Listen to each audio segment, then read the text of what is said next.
Još jedna subotnja šetnja pasa okupila je veliki broj građana koji su posjetili sklonište i prošetali sa svojim četveronožnim prijateljima. Ovoga puta, točnije 23. ožujka, po cijelom gradu prošetalo je svoje nogice 16 pasa, dok su ostali psi ostali u skloništu i igrali se. Zanimalo nas je što o šetnjama misle građani i kako to da stalno dolaze.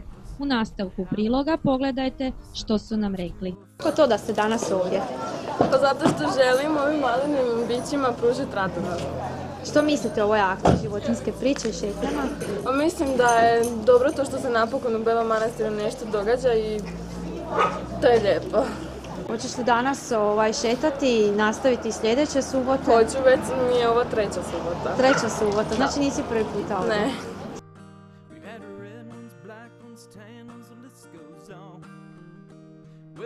I što misliš o toj akciji šetanja pasa? Pa jako je lijepo to što je, mislim da se oni stvarno moraju šetati zato što ne može pas biti zatvoren u kući.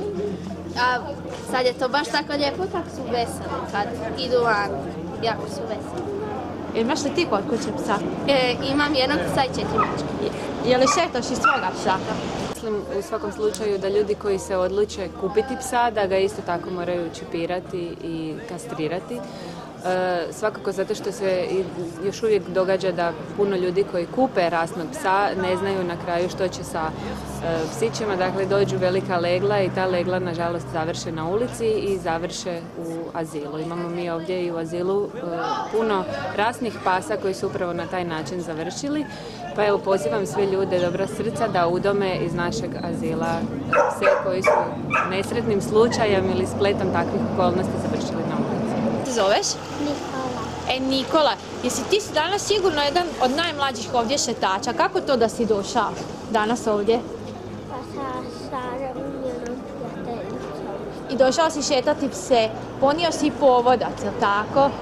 I kojeg bi psa volio šetati? Nekog manjeg ili većeg? Maloga. Hoćeš doći i sljedeće subote? Što mislite o ovoj akciji životinjske priče i mislite li i nakon završetka dolaziti u veterinarsku stanicu šetati pse? Pa akcija mi je predivna, baš zato što volim životinje i što se odazvao veliki broj ljudi na svakoj šetnji i planiram nastaviti. Evo, možemo zajedno pozvati znači, sve građane da i nakon ove akcije nastave dolaziti, pa evo, hoćete njima nešto poručiti? Pa eto, pozivam sve da dođu, još pogotovo sad kad slijede sunčani dan i topli, da svi prošetamo i da razveselimo pse. Hvala. Podsjetimo, cilj je ove građanske inicijative podići razinu informiranosti građana o potrebi udomljavanja, čipiranja i kastriranja napuštenih životinja. Sljedeća šetnja nastavlja se i ove subote, stoga dođite da razveselimo zajedno naše male četveronožne prijatelje i uživamo u njihovu društvu.